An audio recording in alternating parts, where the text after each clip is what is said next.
चौटाला साहब की डेथ हुई थी तो पूरे प्रदेश की तरफ से पगड़ियाँ किसको दी गई? हाँ, वो आपको बांधी गई थी वो पगड़ी। तो फिर फैसला हो गया कि नहीं हो गया? पानी लेके आ भाई, तो मेरे हाथ धुला, सर्दी थी, बाहर धूप सेक रहे थे और वो बस पानी लेकर के पहुंच जाए, इतनी देर लगी, हमें छोड़ के चले गए।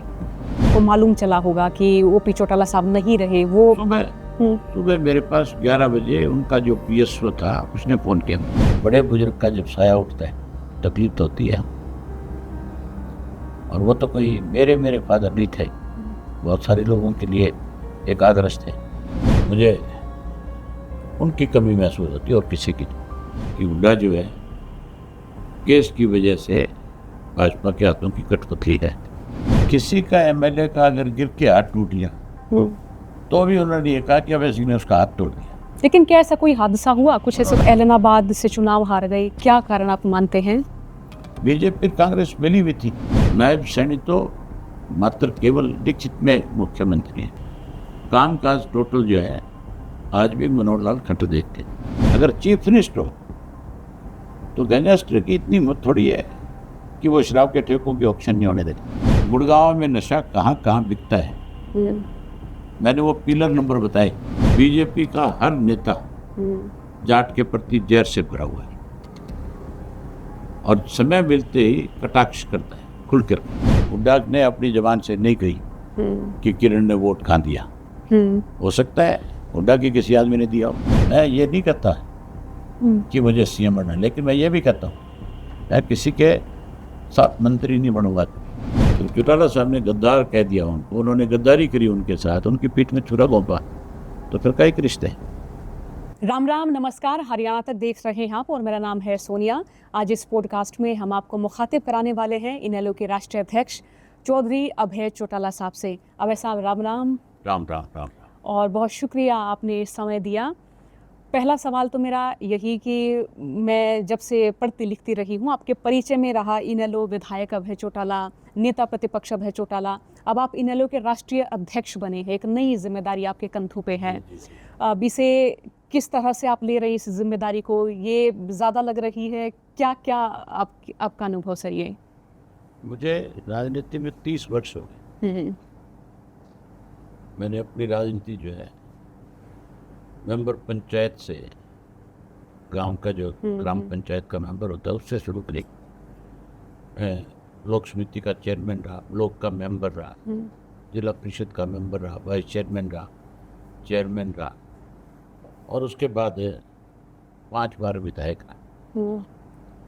इसमें से 3 बाई इलेक्शन लड़े मैंने। ये भी एक रिकॉर्ड है अपने आप में। तीनों जीते थे। बाई इलेक्शन लड़ना और जीतना, और वो भी सरकार के अगेंस्ट जीतना बहुत बड़ी बात होती है। ये रिकॉर्ड भी मेरे परिवार के नाम है पूरे देश में। मेरे ग्रैंडफादर जो थे उन्होंने 3 बाई इलेक्शन लड़े, तीनों सरकार के अगेंस्ट लड़े, तीनों जीते। चौटाला साहब ने 3 बाई इलेक्शन लड़े, तीनों सरकार के अगेंस्ट लड़े, तीनों जीते। मैंने 3 बाई इलेक्शन लड़े, जिसमें से एक सरकार में रहते हुए लड़ा और 2 सरकार के अगेंस्ट लड़े, और तीनों की तीनों जीतने का काम किया। जहाँ तक संगठन की जिम्मेवारी की बात है, पहले सारा संगठन का काम चौटाला से हम देखते थे, और वो ही जो फैसले लेते थे संगठन में अपने साथियों के साथ बैठ कर के, उस तरह से हम उसको आगे बढ़ाने का काम करते थे। आज वो हमारे बीच में नहीं है, मान के चलो बहुत बड़ी कमी है, और हर कार्यकर्ता को ये महसूस हो रही है। लेकिन हम भी, चौटाला साहब ने जो राय रास्ते दिखाए राजनीतिक, जिस ईमानदारी के साथ उन्होंने राजनीति में अपना कदम आगे बढ़ाया, जिस तरह की परिस्थितियों में उन्होंने राजनीति करी, हमने उनसे बहुत कुछ सीखा। आज के हालात में भी उसी तरह की कुछ परिस्थितियां हैं जिनका हमें सामना करना पड़ता है। पहले जो राजनीति थी उसमें राजनेता पे भरोसा होता था, जो कोई बात कहता था उसका ठोस आधार होता था। आज तो प्रधानमंत्री के पद पे बैठे हुए लोग भी सुबह कुछ कहते हैं दोपहर तक अपनी स्टेटमेंट बदल लेते हैं। मैंने बहुत बड़े बड़े राजनेताओं के पिछले 10 साल में देखा है जो अपनी बात से मुकर जाते हैं। उनको इस बात की कोई चिंता नहीं है कि तैने 10 मिनट पहले क्या कहा था। इंडियन नेशनल लोकदल पार्टी ने लोगों का विश्वास जीता है।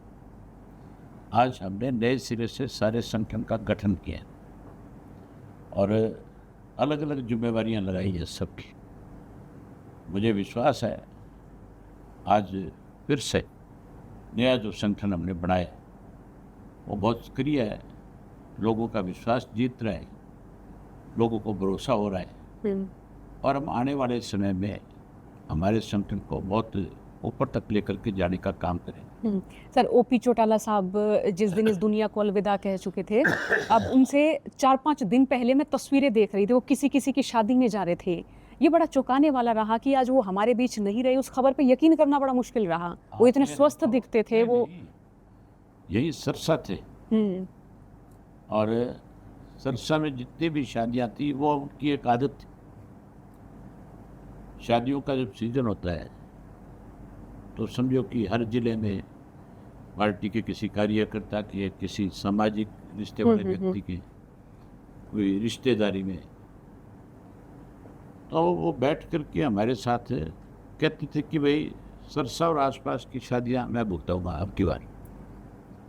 हिसार जिला, फतेहाबाद जिला, सरसा जिला, हनुमानगढ़, गंगानगर, अबोर, फाजिलका जहाँ हमारी रिश्तेदारी है, वहाँ कोई भी शादी थी तो उन्होंने जिम्मेवारी ली कि मैं जाऊँगा इनमें। चंडीगढ़ के आसपास जितनी भी शादियाँ थी उनमें कर्ण और अर्जुन की ड्यूटियाँ थी कि भाई आप लोग जाओ। और गुड़गांव और उसके आसपास के जो 8-10 जिले हैं उनमें जो शादियाँ थी वहाँ मैं था, तो मैंने कहा मैं इनमें सब में जाया हूँ। वो हमेशा इस तरह से रखते थे, वो नोट करते थे कि भाई आज 5 शादियाँ हैं तो 5 शादियाँ अटेंड करते थे। ये नहीं थे कि वो लेट हो गए तो नहीं जा पाएंगे। उन्होंने हर हालत में चाहे रात के 11 बजे किसी के जाके दस्तखत देनी हो, लेकिन अगले को उसके घर तक जा कर के बच्चों को आशीर्वाद दे करके आने में उन्हें खुशी मिलती थी। तो वो यहाँ सरसा में शादियाँ अटेंड कर रहे थे। यहीं से शादी अटेंड करते करते जयपुर में एक उनके मित्र थे, उनके पोते की शादी थी, उसमें गए। वहाँ जाने के बाद प्रोग्राम था कि मैं जोधपुर जाऊँगा और जोधपुर से जैसलमेर जाऊँगा और फिर मैं दिल्ली आऊँगा जैसलमेर से बाई एयर। वो बाई रोड के प्रोग्राम थे। जयपुर जब रात को पहुँचे तो उनको थोड़ी ठंड लगी तो मुझे जो उनके साथ स्टाफ रहता था उन्होंने फ़ोन किया कि चौटाला साहब को हल्की ठंड लगी है, बुखार है। मैंने, मेरे मिलने वाले थे वहाँ जयपुर में, उनके भी बहुत सारे मिलने वाले लोग थे जो उनके इर्द आए हुए थे। मैंने उनको फ़ोन किया, मैं बोला आप होटल में हो, ऑन कॉल डॉक्टर आ जाता है, आप डॉक्टर को बुलाओ, एक बार दिखा लो। डॉक्टर ने चेक किया तो उसको थोड़ा चेस्ट में लगा कि कोई इन्फेक्शन है। उसने मुझे बताया कि मुझे लग रहा है कि चेस्ट में थोड़ा सा इनके इन्फेक्शन आया हुआ है। मैंने उनसे रिक्वेस्ट करी, मैं कहा आप जोधपुर जाने की बजाय गुड़गांव आ जाओ। वो नेक्स्ट डे गुड़गांव आ गए। आकर के हॉस्पिटल में मदानता में दिखाया जहाँ रोज़ाना दिखाते थे।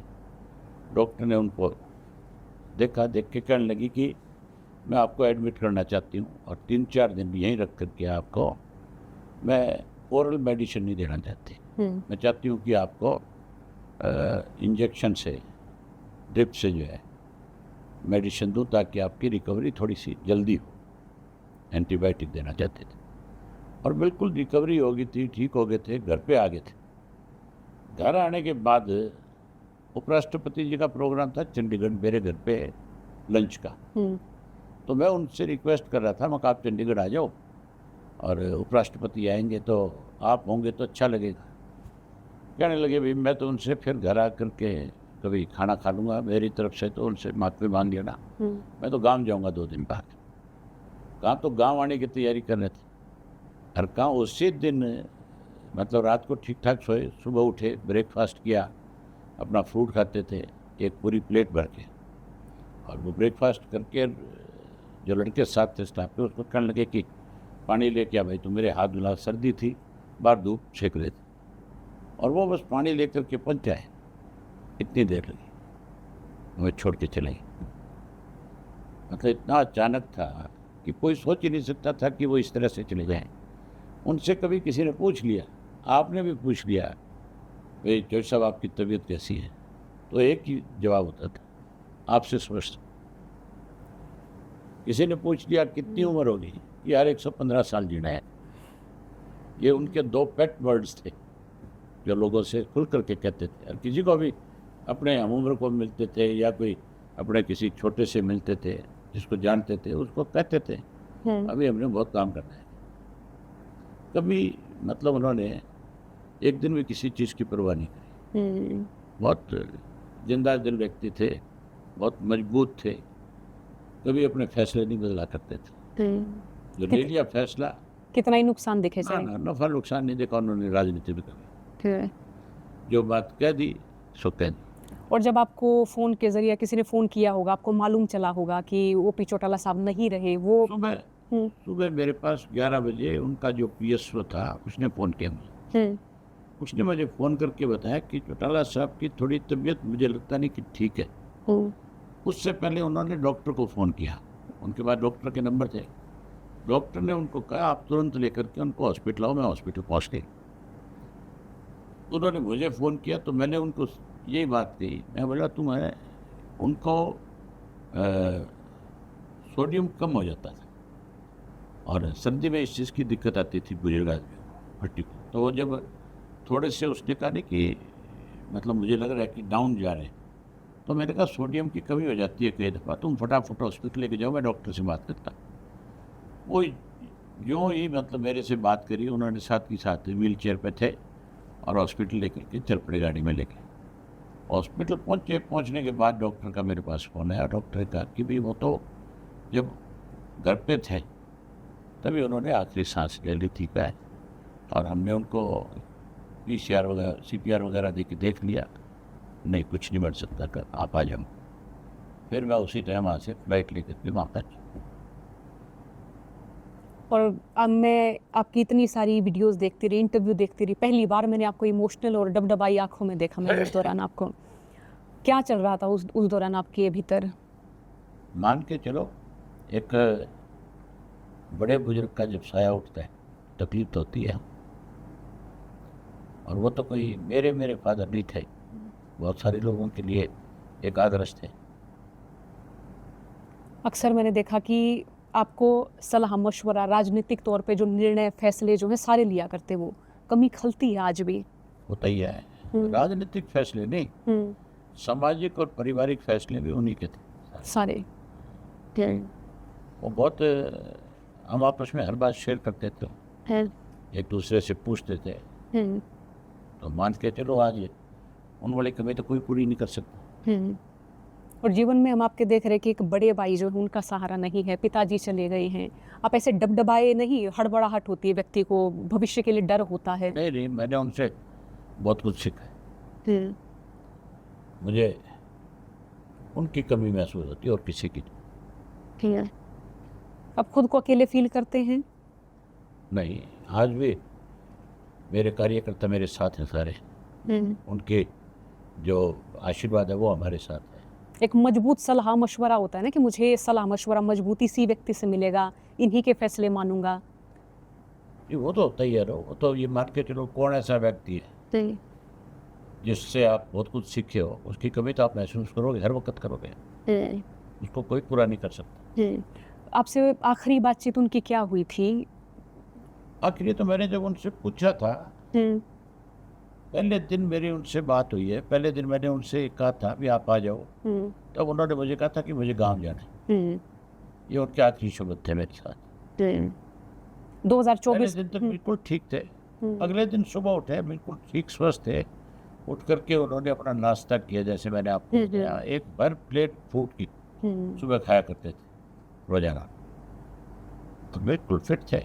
2024 का पूरा चुनाव देखा उन्होंने, एक एक आकलन किया उन्होंने, लड़ा उन्होंने।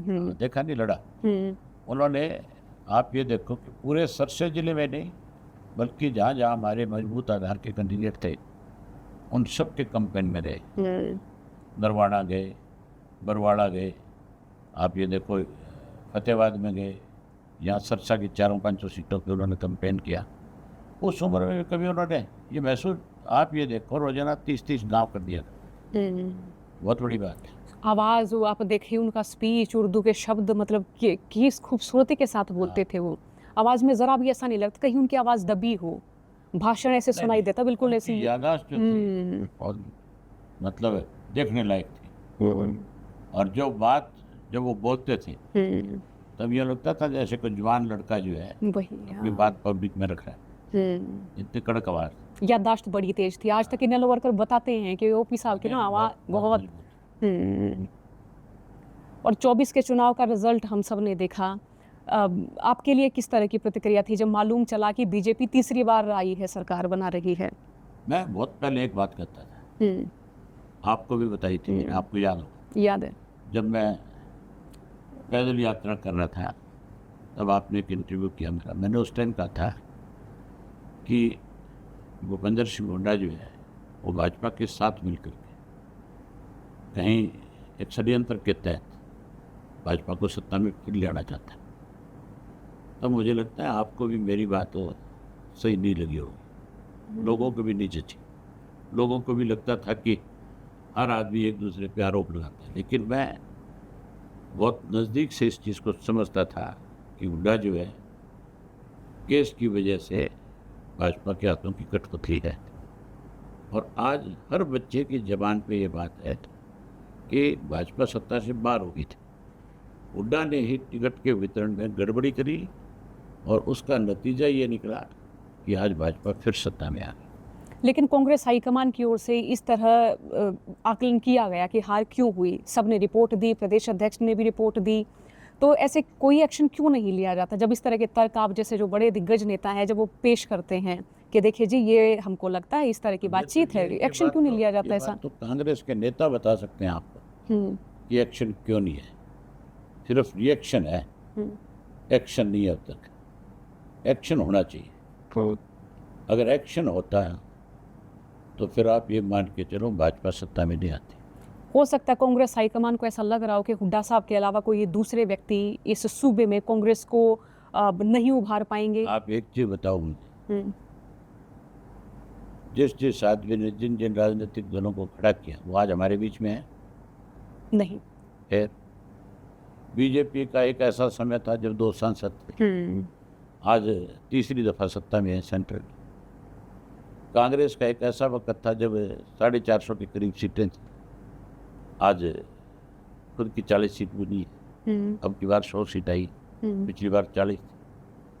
समय बदलता है, नेता बदलते रहते हैं, आते जाते रहते हैं, ये थोड़ा ही विश्वास भरोसा होना चाहिए लोगों को। उन नेताओं पे भरोसा था तो उनको सत्ता सौंपी जाती थी। अब कांग्रेस के नेताओं पे भरोसा नहीं है तो कांग्रेस को सत्ता से बाहर कर दिया कि नहीं कर दिया? अकेले हरियाणा से नहीं, पूरे देश में एक समय ऐसा था कि हर स्टेट में कांग्रेस होती थी, साउथ की एक आधी स्टेट को छोड़कर। आज कहाँ है? साफ होगी कि नहीं होगी? नेता नहीं बचे ना, भरोसा नहीं बचा। अगर वो ऐसे लोगों के सामने सरेंडर करेंगे जो लोग पार्टी को कमज़ोर करते हैं, उनके आगे लीडरशिप अगर सरेंडर कर जाएगी तो फिर आम जनता कोई बेवकूफ़ थोड़ी है, वो सारी चीज़ों को समझती है, वो फिर उन पे क्या भरोसा करेगी? यही कारण है कि हरियाणा में कांग्रेस कमज़ोर होगी, ख़त्म होगी। जिस कांग्रेस को इस चुनाव में ये लगता था भी 60 से ज़्यादा सीट देंगे लोग, हमें भी लगता था कि कांग्रेस बहुत मजबूती के साथ आगे बढ़ेगी, लेकिन हुड्डा साहब ने इस तरह की सीटों का बंटवारा किया कि उस कांग्रेस को हाशिए पे लाकर के खड़ा कर दिया। अब कांग्रेस का कुछ नहीं बटने वाला। अब आम आदमी को पता लग गया कि कांग्रेस जो है सिर्फ भाजपा को आगे रखना चाहती है, ये तो रीजनल पार्टियों को मारना चाहती है।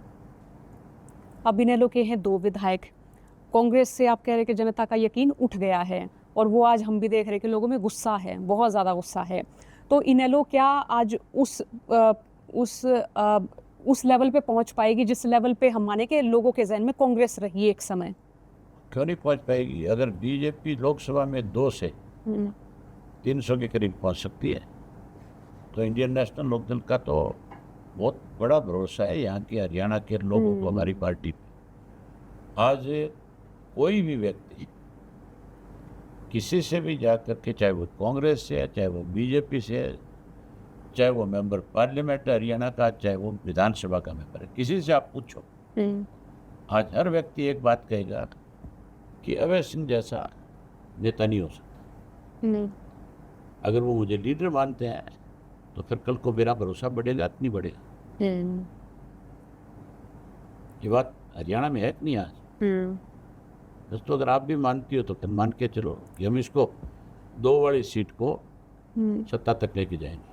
अब एक बात मैं यहाँ पे कहना चाहूँगी सर, लोगों से जब जाती हूँ ना, मैं मिलती हूँ, उनमें एक पक्ष कहता है कि अभय चौटाला दिल के बड़े साफ हैं और जो दिल का साफ होगा भाई उसकी ज़ुबान में कोई फिल्टर नहीं होगा, और दूसरा एक धड़ा है जो आपसे बड़ा डरा डरा सा रहता है कि भाई हम तो मतलब जाएंगे, उनसे रिक्वेस्ट करेंगे, हमको तो वो बड़े दबंग से नेता लगते हैं, धमका देंगे, डरा देंगे, मतलब एक उस तरह वाली छवि भी आपकी रही, और दो छवियाँ हैं आपके लोगों में। दबंग होना कोई बुराई है क्या?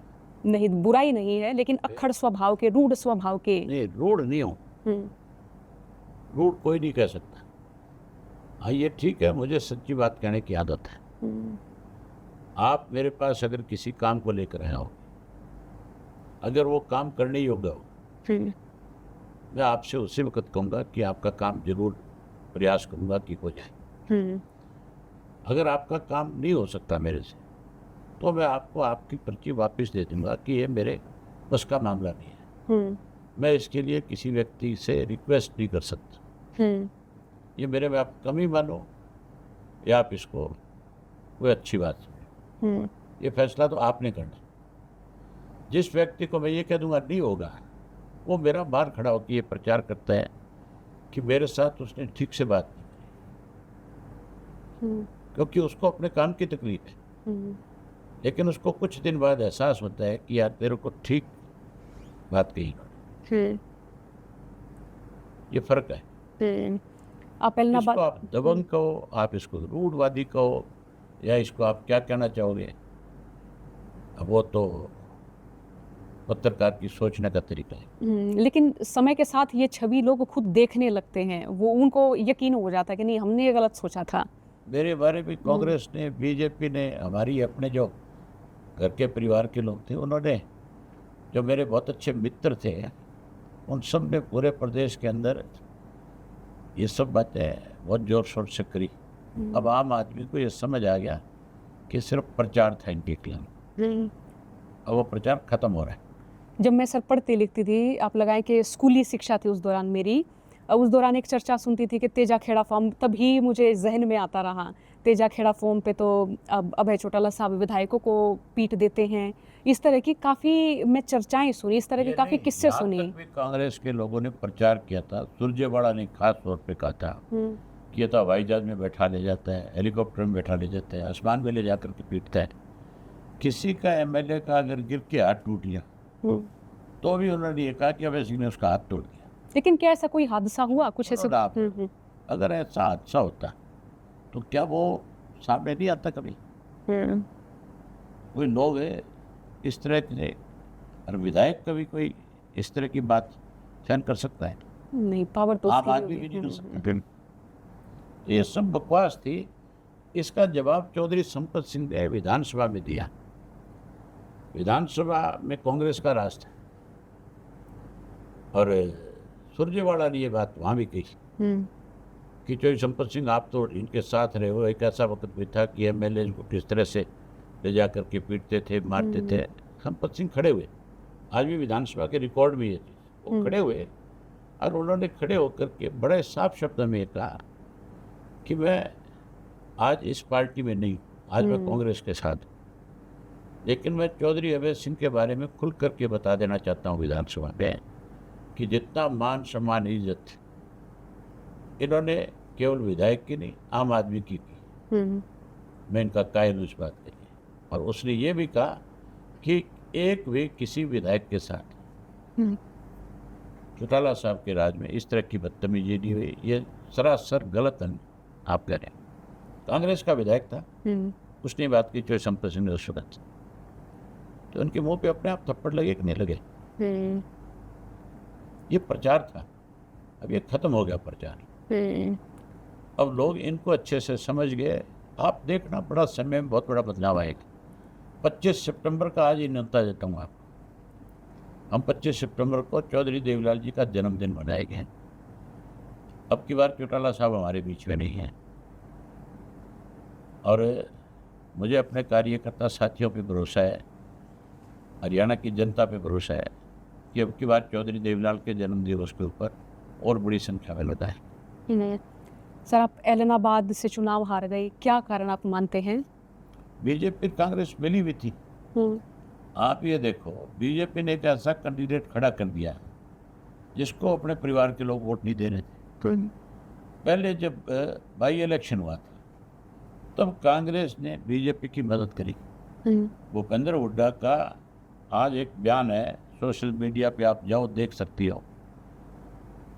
एक गांव है जमाल, उस गांव में, बड़ा गांव है मेरे हल्के का, उसमें जलसा करने आया था मेरे बाई इलेक्शन में जब मैंने इस्तीफा दिया किसानों के समर्थन में। उसके अंदर उसने ये कहा था कि मैं आया था कांग्रेस के लिए प्रचार करने के लिए, लेकिन गोपाल कांडा जो है मेरा भाई है, मेरा मित्र है। इनडायरेक्टली उसने उसके लिए वोट मांगे, बीजेपी के लिए वोट मांगे कि नहीं मांगे। अब वो उस वक्त बीजेपी के लिए वोट मांगे उन्होंने। अब की बार बीजेपी वालों ने उनसे कहा भी हमारे से तो अब ऐसे हारता नहीं, तुम कोई कैंडिडेट दे दो मजबूत, तुम्हारे को हम अपने वोट डलवा देंगे। ऐसा कैंडिडेट दे देंगे जो हमें वोट नहीं डालेगा, जो आपको डाल देगा। फिर उनके जो यहाँ जितने भी लीडर थे छुटपुट भैया, वो सारे खुल करके कांग्रेस की मदद में लगे हुए थे। ये आपस में मिल करके इन्होंने इस चुनाव को लड़ा। मुझे वोट कम नहीं मिले, वोट विधानसभा के चुनाव में जो बाई इलेक्शन में मिले उससे भी ज़्यादा मिले, लेकिन वो दोनों मिलकर के एक जगह वोट डाल गए। और मौजूदा विधायक का कामकाज आप किस तरह से देखते हैं? तो हल्के के लोगों से पूछो, ज़्यादा अच्छा बताएंगे। सब लोग इस बात को लेकर के आज परेशान हैं। पानी की कमी कि काफ़ी हमारा बताई। गलत निर्णय था और लोगों का जो निर्णय है वो स्वीकार करना पड़ेगा। आप उसको ये नहीं कह सकते कि भाई मैं लोगों के मैंडेट को नहीं बांधता। मैं सम्मान करता हूँ उनका। आगे फिर चुनाव जब आएगा तब मुझे भरोसा है कि मुझे फिर वो लोग खुल करके समर्थन दें। क्या बीजेपी जो रीजनल पार्टियां उनको ख़त्म करने की कोशिश कर रही है सर? नेशनल पार्टियों की सोच एक ही, कांग्रेस की सोच भी यही थी, भाजपा की सोच भी यही। रीजनल पार्टियां ख़त्म करके ये एक छत्र राज करना चाहते हैं। रीजनल जो पार्टी है वो अपनी अपनी स्टेट के हितों को ध्यान में रखती है। आप ये देखो, अब सेंटर के अंदर ऐसी सरकार है, अगर किसी एक पार्टी की सरकार होती तो फिर ये अपनी और ज़्यादा मनमर्जी करते। अब मनमर्जी नहीं कर सकते। एनडीए के बहुत सारे पार्टनर हैं, उनकी बात को उनको सुनना पड़ता है, उनको अलग अलग डिपार्टमेंट देने पड़े। इसी तरीके से स्टेटों में भी जहाँ जहाँ रीजनल पार्टियाँ हैं वहाँ लोगों को सुविधाएं ज़्यादा है, वहाँ अच्छे काम होते हैं। और जहाँ पे कहीं बीजेपी का, जैसे हरियाणा में बीजेपी की अकेले गवर्नमेंट है, उस गवर्नमेंट से क्या हो रहा है, आज लॉ एंड ऑर्डर ख़त्म हो गया, गैंगस्टर पनप गए यहाँ। आज स्टूडेंट्स जो है उनके साथ इस तरह का व्यवहार किया जाता है, आप सोच भी नहीं सकते। मैं एचयू के स्टूडेंट से मिल करके आया था, आज मैंने उनके वीडियोस भी देखे थे, किस तरह लड़कियों को हॉस्टल में बंद कर दिया, उनको खाना नहीं दिया, उनको पानी नहीं दिया। वो कहती हैं क्या, वो स्टूडेंट है, पढ़ने आई है, वो हमारा भविष्य है। उनके माँ बाप जब वो वीडियो देखते हैं उनको तकलीफ नहीं होती क्या? उनके माँ बाप को ये अधिकार नहीं है कि वो अपने बच्चों तक जा कर के मिल कर के आ सकें? मतलब ये तरीका तभी तानाशाह तरीका अपना सकते हैं जब इनका एक छत्रराज हो जाता है। अगर आज किसी पार्टी के साथ मिलकर के सरकार बनी होती तो फिर ये इस तरह के फैसले नहीं ले सकते थे। फिर तो दूसरे लोग इनको कहते भाई ये फैसले तुम कैसे कर सकते हो, हमारे भी बच्चे हैं। विधानसभा सत्र आज आप देखते हैं, कैसा महसूस करते हैं? गुस्सा आता देख के? नहीं, मुझे हैरानी होती है कि अपोजिशन जो है वो नाम मात्र है। ये सब चीज़ें देख करके गुस्सा नहीं, हैरानी वाली बात है। हमारे दोनों विधायक तैयारी करके जाते हैं, आपने देखा भी होगा, और दोनों अच्छी तैयारी करके जाते हैं। लोगों को उनसे बहुत उम्मीद है, वो उनकी आवाज़ उठाएंगे। पहली बार जब हमने देखा कि आपके दोनों विधायक साफे में थे, पगड़ी पहन रहे थे, ये धोती हमारी कुर्ता परंपरा थी, है। वही पहचान। नहीं, हमारी हरियाणा की परंपरा है। इंडियन नेशनल लोकदल पार्टी की तो मान के चलो कि चौधरी देवीलाल ने हमेशा अपने सर पे हरी पगड़ी सजा करके रखी, उनकी पहचान थी पगड़ी। चौटाला साहब को भी एक बड़ी पहचान पूरी दुनिया में थी हरी पगड़ी की, तो फिर हम अपनी पहचान थोड़ी खो देंगे। अर्जुन चौटाला जब विधायक बने, ओपी चौटाला साहब कितने खुश हुए थे, उनकी क्या प्रतिक्रिया थी उस समय, क्योंकि नई पीढ़ी राजनीति में एंट्री ले रही थी उनके लिए। नहीं, उनके लिए कोई नई बात नहीं थी। हमने बहुत विधायक बनाए, हमने बहुत सारी सरकारें बनाई, हमने प्राइम मिनिस्टर तक के लोग बनाए। चौधरी चरण सिंह को प्राइम मिनिस्टर बनाया चौधरी देवीलाल ने, वीपी सिंह को प्रधानमंत्री बनाया चौधरी देवीलाल ने। कितने ऐसे लोग, चंद्रशेखर जी को प्रधानमंत्री बनाया चौधरी देवीलाल जी ने। हमने प्रधानमंत्री बनाए हैं। एमएलए बहुत छोटी चीज़ है। MLA, MP, minister, chief minister, कितने चीफ मिनिस्टर बनाए। मुलायम सिंह जी को बनाया, लालू जी को बनाया, बीजू पटनायक जी को बनाया, अनेक चीफ मिनिस्टर, नीतीश को बनाया। कितने लोगों के नाम बताऊँ आपको ऐसे। भैरव सिंह शेखावत जी को पहली बार चीफ मिनिस्टर चौधरी देवीलाल ने बढ़ाया, अनेक लोगों को बनाया। मनोहर लाल खट्टर थे पहले सूबे के मुखिया, अब है नायब सिंह सैनी। नहीं, अभी भी मनोहर लाल। अच्छा। नायब सैनी तो मात्र केवल दीक्षित में मुख्यमंत्री हैं। कामकाज टोटल जो है आज भी मनोहर लाल खट्टर देखते। नायब सैनी जी केवल मुख्यमंत्री हैं, इससे ज़्यादा कुछ नहीं। तो बीजेपी के कामकाज को आप किस तरह से देख रही हैं? कामकाज क्या है? कामकाज तो लॉ एंड ऑर्डर की लोग सुरक्षित महसूस करें। आज कानून व्यवस्था खत्म है, आज हर वर्ग के लोग दुखी है। बिजली महंगी कर दी, पानी नहीं है। आज जो कौशल रोजगार में लगे हुए लोग थे, उनको नौकरियों से निकाल दिया गया है। हर वर्ग जो है, किसान दुखी, खाद नहीं मिलती, बीज नहीं मिलता, फसल के दाम नहीं मिलते। कौन वर्ग ऐसा जो आप मुझे एक भी बताओ जो ये कि सरकार अच्छा काम करे? ये तो हुड्डा साहब की मेहरबानी है कि सरकार बन गई इनकी। अग्निवीर योजना को लेकर आपका क्या टेक है सर? क्योंकि मैं देख रही हूँ कि गांव देहात में तकरीबन 80% नौजवान रेस लगाया करते हैं। उनके माता पिता पशुपालन करते इसलिए देखे छोरे हमारे लंबे ठड्डे हो जाएगी, दूध खाकर सेना में चले जा। अग्निवीर आने के बाद हमारी मान के चलो फौज में कमजोरी आई। 4 साल के लिए कोई भर्ती होकर किया है, देश पे अपने आप को नौछावर नहीं करेंगे। हमारे यहाँ हर घर से फौज में जाने के लिए बच्चे तैयार थे। आज बिल्कुल ये मजबूरी है, कहीं कोई जॉब नहीं मिल रही तो वो अग्निवीर बनने के लिए जाता है।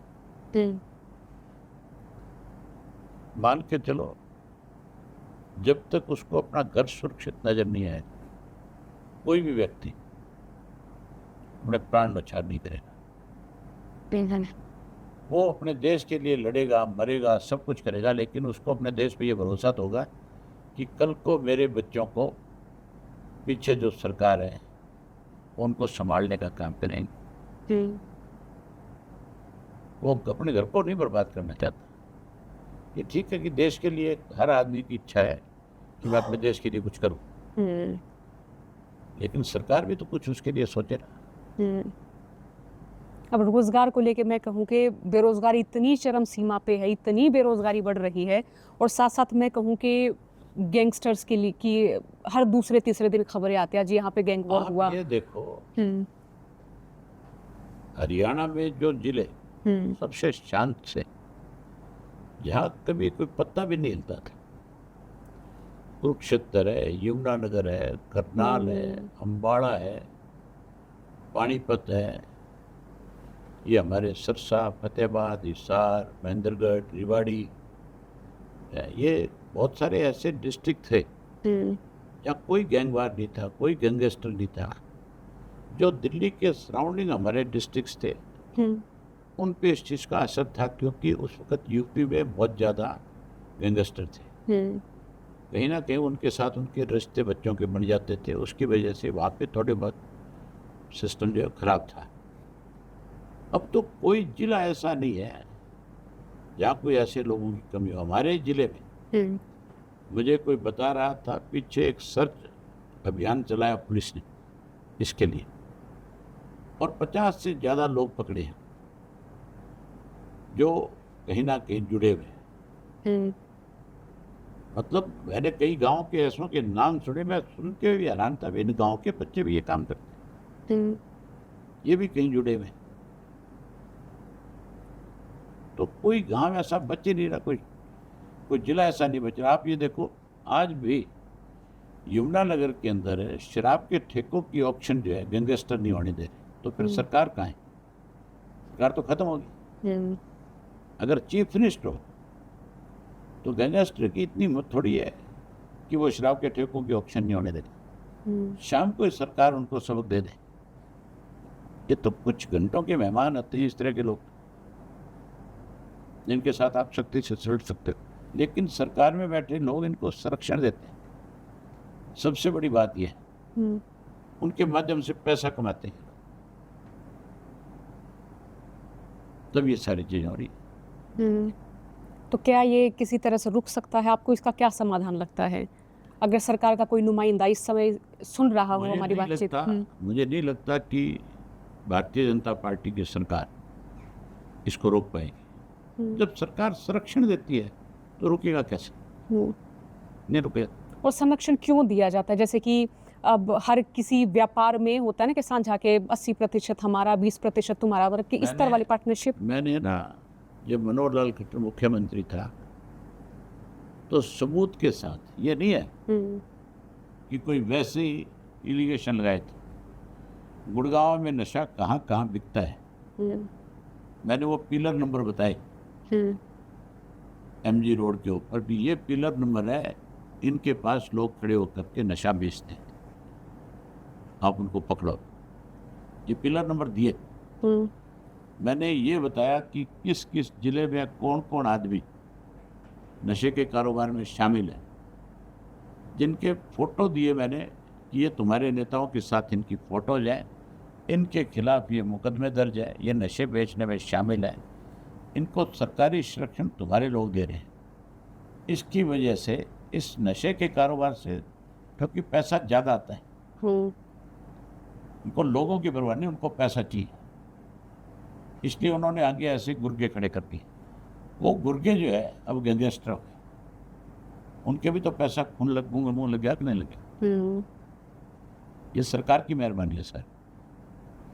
अगर उनके साथ सख्ती करते हैं तो वो फिर उनको डराते भी आगे से, वो कहते हम तुम्हारी पोल खोल देंगे, हम बता देंगे कि तुमने हमें कहाँ कहाँ संरक्षण दिया। और एक धारणा ये है कि बीजेपी की एक और शाखा है, हम कहें कि RSS। अब RSS के वर्कर्स इतने ज़्यादा हो गए हैं, या गांव देहात में हम देख रहे हैं कि इस तरह जो प्रचलन है वो राम राम से जय श्री राम का, वो इतना ज़्यादा हो गया है कि अब आम लोगों का ये कहना है कि धर्म जो है या धार्मिक भावनाएं लोगों में और ज़्यादा विकसित हो रही हैं। भाजपा ने और कांग्रेस ने, दोनों ने जात पात को रंग दिया।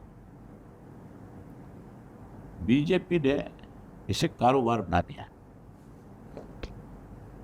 बीजेपी तो हर स्टेट के अंदर लोगों को लड़ा करके अपनी राजनीतिक ताकत बढ़ाती है। हरियाणा में है कि जाट और गैर जाट की बात करें, मुझे खुल के ये बात कहने में रेज नहीं है। बीजेपी का हर नेता जाट के प्रति जहर से भरा हुआ है और समय मिलते ही कटाक्ष करता है, खुल के बोलता भी उनके खिलाफ। ये महाराष्ट्र में जाएंगे मराठा की बात करेंगे, गुजरात में जाएंगे पटेल की बात करेंगे, आंध्रा में जाएंगे रेड्डी की बात करेंगे। जिस स्टेट के अंदर जो कम्युनिटी थोड़ी सी मजबूत है, ये उसको कमज़ोर करने के लिए उसके खिलाफ बाकी सारी जातों को इकट्ठा करने की कोशिश करते और फिर उसके माध्यम से ताकत में आते हैं। ये जहर से भरे हुए लोग हैं। ये दोस्त देश को मजबूत नहीं करना चाहते, ये देश को कमज़ोर करके और बड़ी ताकत बन के रहना चाहते हैं। इससे देश को नुकसान है। लेकिन ये चर्चा भी रही सर इलेक्शन के दौरान कि कांग्रेस की सरकार आएगी तो सीएम बनेंगे भूपेंद्र सिंह हुड्डा। अब उनके चेहरे को लेके कई सारे तर्क दिए गए। फिर एक ये कांग्रेस फैसला करती कि कौन चीफ मिनिस्टर बनेगा, इससे कुछ नहीं होने वाला।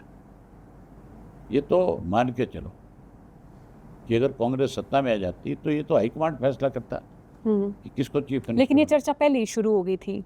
वो हुड्डा ने करवाई थी। हुड्डा पहले दिन से लगा हुआ था इस काम में, मैं चीफ मिनिस्टर बनूंगा, मैं बनूंगा। फिर शैलजा कहने लगी मैं बनूंगी, मैं बनूंगी। फिर कई चेहरे हो गए थे इनके। और फिर माहौल वहां से भी बिगड़ा। एक नारनौंद की रैली अरे माहौल तो मैंने आपको बताया ना, उसी दिन बिगड़ गया था जिस दिन टिकटों का बंटवारा भूपेंद्र सिंह हुड्डा के हाथ में चला गया था। हुड्डा के पास जब ये ताकत गई, हुड्डा की मनमर्जी जब चली, उसी दिन तय हो गया था कि अब बीजेपी की सरकार आएगी, कोई नहीं रोक सकता। ये उसी दिन तय था। अब तो राज्यसभा की बातों को लेकर के सारी चीज़ें सामने आ गई ना, जो मैं कहता था भी किस तरह से इन्होंने शाही बदली, किस तरह से इन्होंने किरण को हराया, किस तरह से इन्होंने इसको जो पीछे चुनाव हुआ था उसको हरवाया, कैसे अपने बेटों को जिताया।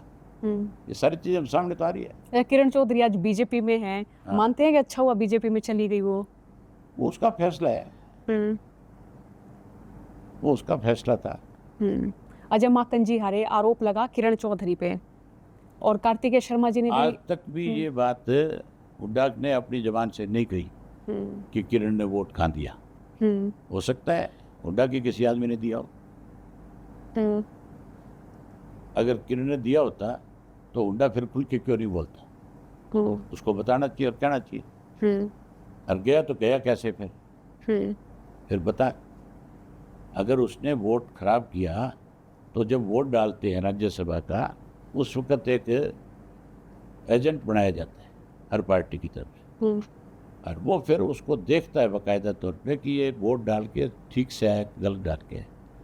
अगर किरण ने वोट डाला था, अगर उसने ठीक मार्क नहीं किया हुआ था, या कोई सिंबल पे कोई शाही लगा रखी थी या कोई निशान लगा रखा था जिसकी वजह से वो वोट कैंसिल हुआ है, तो फिर उस वक्त इन्होंने क्यों नहीं इस बात की चर्चा करी? तब क्यों नहीं साफ कहा कि कौन इसके पीछे है? आपने भी उस समय कार्तिकेय शर्मा को वोट दिया था? बिल्कुल दिया था। मैं कब मना करता हूँ। मैंने बहुत खुल के पहले बताई ये बात प्रेस में कि मैं कार्तिकेय शर्मा को वोट क्यों दूंगा। उसका एक कारण था। पहली बात तो मैं कांग्रेस को वोट क्यों दूँ? क्या मतलब है मेरा कांग्रेस से क्या संबंध है? मैंने अपनी ज़िंदगी में कभी कांग्रेस को वोट डाल के नहीं देखा, तो मैं अपना वोट दे ही नहीं सकता था। Number 2, Kartikeya Sharma independent candidate था।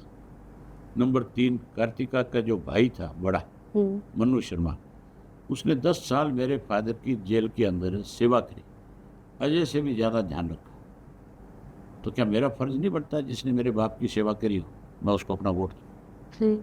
और वो इंडिपेंडेंट था, वो किसी पार्टी का थोड़ी था। उसको बीजेपी ने समर्थन दे रखा था, जेजेपी ने भी दे रखा था, मेरा भी समर्थन था उसको। पर कांग्रेसी किस मुंह से ये कह सकते हैं कि उन्होंने हमें वोट नहीं दिया? क्यों दूंगा उनको वोट? क्या लगते हैं वो मेरे? मैंने कभी अपनी ज़िंदगी में, जब से मेरा वोट बने तब से लेकर के, मेरा 63 का जन्म है, 66 में हरियाणा अलग प्रदेश में, और 69 में चौधरी देवीलाल ने कांग्रेस छोड़ दी। तो मेरा वोट तो 21 साल की उम्र में बड़ा होगा, तो फिर मैं उनको वोट क्यों दूंगा? मेरा वोट तो आप मान के चलो 84-85 में बढ़ा है। तो जब चौधरी देवीलाल उस वक्त कांग्रेस में नहीं थे, मेरे फादर नहीं थे, तो मैं कैसे वोट दे सकता? वो कैसे कह सकते हैं? कोई भी कांग्रेसी ये कैसे कह सकता है कि अभय सिंह ने उसको वोट किया तो तुम्हें दे दूंगा? उनको कैसे दे दूंगा? ऐसे कभी गठबंधन की बात अगर कांग्रेसी कभी कहते भी आपको, तो आप कभी नहीं मानते? नहीं, मेरे कोई कांग्रेस के साथ व्यक्तिगत लड़ाई नहीं है। मेरी कोई बीजेपी वालों के साथ व्यक्तिगत लड़ाई नहीं है। मेरी लड़ाई है तो सिर्फ और सिर्फ उनकी सोच के साथ। चौधरी ओम प्रकाश चौटाला ने, आपको ध्यान होगा, फतेहाबाद में चौधरी देवीलाल के जन्म दिवस के ऊपर पहले अपने भाषण में ये बात कही थी भी नॉन कांग्रेस और नॉन बीजेपी एक तीसरा मोर्चा बनाओ, इस पे लोग भरोसा करेंगे और वो सत्ता में आए। तब नीतीश जी ने खड़े होकर चौटाला साहब से कहा कि हम कांग्रेस को भी साथ रखना चाहते हैं, हम भाजपा को सत्ता से बाहर करना चाहते हैं। चौटाला साहब ने फिर कहा कि मुझे इन कांग्रेस के लोगों पे भरोसा नहीं, आप तो अब जानने लगे। मैं बहुत पुराना जानता हूँ, मेरे फादर कांग्रेसी थे, मैं कांग्रेस का एमएलए रहा हूँ, वो खुद कांग्रेस से एमएलए रहे थे, लेकिन ये विश्वास लायक लोग नहीं है। अगर आप कहते हो तो चलो मैं आपकी बात मान लेता हूँ। हमने उनकी बात मानी। सबसे पहले उन्होंने हमारे साथ धोखा किया, इंडिया गठबंधन से हमें बाहर किया सबसे पहले, जिसने इंडिया गठबंधन की नींव रखी। तीसरा मोर्चा नहीं बन पाया, नहीं बन पाया। अगर बन जाता तो 100% तीसरा मोर्चा सत्ता में होता, कोई नहीं रोकता। और सर भविष्य के लिए उम्मीद है ऐसा होगा, तीसरा मोर्चा बनेगा क्या? अब देखो, भविष्य की तो मैं कोई पंडित तो नहीं हूँ जो भविष्यवाणी कर हालात कराते हैं। कोई हालात बन जाए राजनीति, अगर कोई ऐसे हालात बने तो जरूर तीसरा मोर्चा बनेगा। आपकी आकांक्षा क्या, आप खुद को सीएम बनते देखना चाहते हैं आप? ये लोग फैसला करते हैं, आदमी जो सोचता है वो थोड़ा ही होता है। मेरा काम है संघर्ष करना, मेरा काम है लोगों की लड़ाई लड़ना। मैं ये नहीं कहता कि मुझे सीएम बनना, लेकिन मैं ये भी कहता हूँ मैं किसी के साथ मंत्री नहीं बनूंगा कभी। मेरे ग्रैंडफादर कभी मंत्री नहीं बने, सीधे चीफ मिनिस्टर बने। मेरे फादर कभी मंत्री नहीं बने, सीधे चीफ मिनिस्टर बने। तो मैं बनूंगा तो चीफ मिनिस्टर बनूंगा, ये तो मंत्री नहीं। मैं अपना एमएलए बनूंगा, अपना एमपी बनूंगा, जो लोग मुझे बनाएंगे उस पद पे रह करके लोगों की सेवा करूँ। ओपी चौटाला साहब ने इनेलो को फलते फूलते देखा, और एक समय ऐसा भी देखा कि जब इनेलो संघर्ष कर रही थी, कभी उनको निराश देखा आपने? क्या क्या? कभी निराश नहीं हुए। उन्होंने लाइन खींची हमेशा कि कोई नहीं, हार जीत कमजोरी ये सब चीज़ें आती जाती है, आदमी की लाइफ में नहीं आती क्या? आदमी को कई दफ़ा स्ट्रगल करना पड़ता है। मैंने बहुत बड़े बड़े लोगों को स्ट्रगल करते देखे। जिंदगी में बहुत सारा ऐसा समय आता है, बहुत सारे बदलाव आते हैं, जो डट करके उसका सामना करता है वो तो जीत लेता है, जो उसके आगे कमज़ोर पड़ जाता है वो ख़त्म हो जाता है। ताऊ देवीलाल जी के वारिस के तौर पे राजनीतिक पारिवारिक वो जाने गए ओपी चौटाला साहब। अब ओपी चौटाला साहब नहीं है तो उनके स्थान पर अब हम आपको मान सकते हैं? ये तो लोगों ने फैसला कर ही दिया। आप ये देखो, ये लोगों ने फैसला कर दिया कि नहीं कर दिया। जब चौटाला साहब की डेथ हुई थी तो पूरे प्रदेश की तरफ से पगड़ियाँ किसको दी गई? हाँ, वो आपको बांधी गई थी वो पगड़ी। तो फिर फैसला हो गया कि नहीं हो गया? बारिश मान लिया कि नहीं मान लिया? ये बड़ा भावुक समय रहा आपके लिए, इतना समय? नहीं तो चलो, वो तो हर एक के लिए होता है। आप ये मान के चलो, माँ बाप का साया जब सर से उठता है तो हर आदमी को बहुत सारी तकलीफ़ों से गुजरना पड़ता है, बहुत सारे हालात से गुजरना पड़ता है। भाई की कमी खलती है ना, कभी नहीं खड़ी। जब चौटाला साहब ने एक संदेश दे दिया तो फिर मेरा रिश्ता तो खत्म हो गया। जब चौटाला साहब ने गद्दार कह दिया उनको, उन्होंने गद्दारी करी उनके साथ, उनकी पीठ में छुरा घोंपा, तो फिर क्या एक रिश्ते हैं? मेरे भाई बहुत हैं, भाइयों की कोई कमी नहीं है।